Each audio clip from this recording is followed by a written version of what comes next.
दुष्कर्म पीड़िता भेटिले बीजेडी राज्य महिला सभानेत्री। कोरापुट जिला लक्ष्मीपुर ब्लॉक अंचल में गत शनिवार होता गणदुष्कर्म पीड़िता नाबालिका भेटिले बीजेडी राज्य महिला सभानेत्री स्नेहांगिनी छुरिया नेतृत्व में एक महिला प्रतिनिधि दल। बीजेडी सुप्रीमो नवीन पट्टनायक निर्देश क्रमे पीड़िता नाबालिका परिवार लोकों को भेटी आलोचना करिसेंती। दुष्कर्म मामला रे 4 जन को गिरफ्त करिछि पुलिस।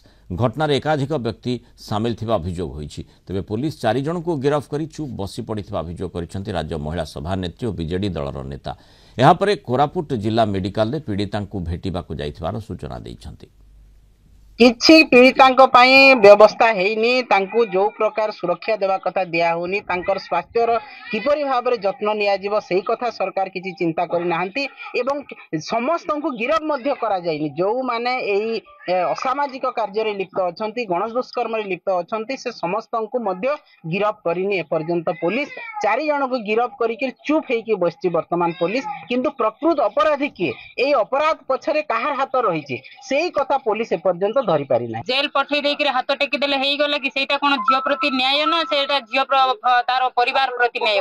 ता परिवार प्रति न्याय मिलिबा पई जेहेतु से गोटे नाबालिका झियो अष्टम श्रेणी रे पाठ पढंती, एमती नाबालिका झियो को से माने केमती गणदुष्कर्म कले एडा होची गोटे निंदनीय घटना। या गोटे मो नारी हिसाब रे मोया को माने निंदनीय दउची। एवं आपण माने जानिथिबे से मान को केमती कठोर कठोर दंड दिया जिवो एवं आजीवन कारादंड केमती दिया जिवो। से झियोर कोन जो इज्जत आज चली जाई समाज रे सेटा कोन से फेरई पारिबे, सरकार फेरई पारिबो ना पुलिस फेरई पारिबो। एति पई से मान को केमती आजीवन कारादंड देकी झियो प्रति केमती न्याय होबो एवं ता बुढ़ी आई एवं बुढ़ी जेजेमा प्रति केमती न्याय मिलिबो ताहा हमें दाबी करू। सरकार स्पष्ट करंतु जे जणे अनाथ झियो ता बापा छोट बेलर नाहांती, ता माँ पाठ पढ़ाउथिले, तांका परिवार कथा, झियोर स्वास्थ्य अवस्था कथा, प्रत्येक गाँ कथा किपरि आईन श्रृंखला बुसिडी जांची ताकू स्पष्ट करंतु जे एपरि अभावनीय घटना पई कोन पदक्षेप नेउछन।